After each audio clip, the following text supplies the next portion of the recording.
تو لہذا کثرت عبادت سے بھی تقویٰ نہیں ملتا۔ تقویٰ کیا ہے بھائیو؟ دلی خوف کا نام ہے، اللہ کے ڈر کا نام ہے۔ اب اس ڈر کا جو ہے عملی نمونہ کیا ہے؟ عہد فاروقی رضی اللہ تعالیٰ عنہ کے اندر جب ماں بیٹی کو کہہ رہی تھی بیٹی دودھ کے اندر پانی ملا دو، کہا نہیں نہیں، عمر فاروق نے منع کیا ہے۔ جب بادشاہ اچھا ہوتا ہے، جب امیر جو ہے وہ اچھا ہوتا ہے، اس کے اثرات رعایا کے اوپر بھی ہوتے ہیں۔ کہا عمر فاروق جنہوں نے عدل و انصاف قائم کر رکھا ہے، انہوں نے کہا ہے بدنیتی نہیں کرنی، دودھ کے اندر پانی نہیں ملانا، یہ خیانت ہے۔ ماں کہنے لگی بیٹی کون سا عمر دیکھ رہا ہے؟ لیکن دیکھیں خوف خدا جب انسان کے دل میں پیدا ہوتا ہے، بیٹی کے الفاظ کہا عمر نہیں دیکھ رہا لیکن عمر کا رب دیکھ رہا ہے۔ اللہ کا خوف جو ہے بند کمروں کے اندر بھی، اللہ کا خوف وہاں بھی یاد رہتا ہے۔ جب زلیخا بند کمروں کے اندر جو ہے حضرت یوسف علیہ السلام کو لے جاتی ہے اور اپنے بتوں کے اوپر پردے ڈال کے کہتی ہے اب میرے خدا نہیں دیکھ رہے، لیکن حضرت یوسف علیہ السلام نے وہاں بھی کہا انی معاذ اللہ، اور تیرا خدا نہیں دیکھتا لیکن میرا خدا دن کے اجالوں میں بھی دیکھتا ہے، رات کی تاریکی میں بھی دیکھتا ہے، ہواؤں فضاؤں میں بھی دیکھتا ہے، مجموعوں کے اندر بھی دیکھتا ہے، تنہائی میں بھی دیکھتا ہے۔ بھائیو متقین کا یہ نتیجہ ہے، ہر جگہ پہ اللہ کا خوف ان کے دل کے اندر موجود ہوتا ہے۔ محبوب پیغمبر علیہ السلام نے کیا نصیحت فرمائی؟ فرمایا تمہارے اوپر اللہ کا خوف ہر جگہ پہ نظر آنا چاہیے۔ آپ گھر کے اندر ہیں، ماں کے سامنے آپ نے بولنا ہے، دل میں اللہ کا خوف موجود ہونا چاہیے۔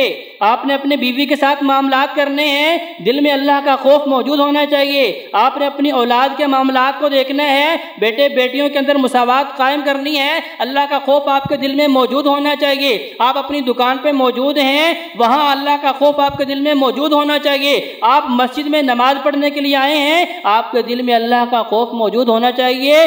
آپ جہاں پہ بھی ہیں، ہر لمحے اگر آپ کے دل میں اللہ کا خوف موجود ہے، پھر آپ سمجھ لیں کہ آپ متقی ہیں، آپ اللہ سے ڈرنے والے ہیں۔ یہی فلسفہ رمضان ہے، لعلکم تتقون۔ میرا اللہ یہ چاہتا ہے کہ اللہ کے بندوں کے دلوں میں میرا خوف پیدا ہو جائے۔ بھائیو جس طرح عبادت بڑھتی ہے، اسی طرح اگر مجھے اس کے اندر سرور نہیں آ رہا، اگر مجھے اس کے اندر سے سکون نہیں مل رہا، اگر اس کے اندر سے مجھے حلاوت ایمان نہیں مل رہی، تو پھر سمجھ جائیں کہ میری عبادت جو ہے وہ ابھی اللہ کے عرش تک نہیں پہنچ رہی۔ عبادات بڑھنے کے ساتھ انسان کے اندر عاجزی بڑھتی ہے، انسان کے اندر جھکاؤ بڑھتا ہے، اس کے لہجے نرم ہوتے ہیں، اس کی زبان میں مٹھاس آتی ہے، وہ لوگوں کے ساتھ معاملات کرتے وقت 100 بار سوچتا ہے میرے اللہ نے پوچھ لیا تو میں جواب کیا دوں گا۔ لعلکم تتقون۔ بھائیو صرف یہی مقصد روزہ ہے کہ بھئی ہمارے دلوں میں اللہ کا خوف، اللہ کا ڈر جو ہے وہ پیدا ہو جائے۔ ابو پیغمبر علیہ السلام نے روزے کے چند اعمال جو ہیں وہ بھی بتائے کہ بھئی روزہ آپ کب رکھنا ہے۔ فرمایا جس بندے نے روزہ رکھنا ہے، اگر فجر کی اذانوں سے پہلے پہلے اس نے روزے کی نیت نہیں کی، اس کا فرضی روزہ اللہ کی بارگاہ میں قبول نہیں ہے۔ ابو پیغمبر علیہ السلام نے یہ وضاحت کیوں کی؟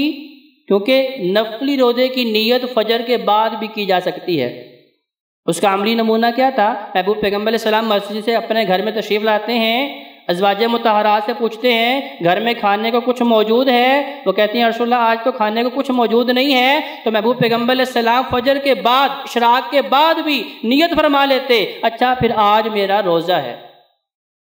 نفلی روزے کی نیت فجر کی اذانوں کے بعد بھی کی جا سکتی ہے، لیکن فردی روزے کی نیت جو ہے وہ اذان فجر سے پہلے پہلے کرنی ہے۔ وہ نیت جو ہمیں بتائی جاتی ہے کہ بھئی میں نیت کرتا ہوں کل کے روزے کی، غدن جو ہے عربی میں بھائیو کل کو کہتے ہیں، روزہ آج رکھ رہا ہوں، نیت کل کی کر رہا ہوں، جب 30 رمضان میرے پورے ہو جائیں گے عید کے دن کی نیت میں کیسے کر رہا ہوں؟ اس کا مطلب کیا ہے کہ یہ الفاظ محبوب پیغمبر علیہ السلام نے نہیں بتائے۔ بھائیو نیت کا مطلب کیا ہے؟ دلی ارادہ، صرف دلی ارادہ جو ہے اسے نیت کہتے ہیں۔ تو فجر کی اذانوں سے پہلے پہلے یہ نیت میں نے کر لینی ہے کہ آج میں نے اللہ کے فضل سے روزہ رکھنا ہے۔ اس کے بعد فجر کی اذان سے لے کے مغرب کی اذان تک نہ کچھ کھانا ہے، نہ کچھ پینا ہے، اور نہ جو ہے اپنی بیوی کے ساتھ جو ہے ازدواجی تعلق قائم کرنا ہے۔ وہ حلال چیزیں جو رمضان سے پہلے حلال تھیں، اب روزے کی حالت میں وہ ساری کی ساری حرام کر دی گئی۔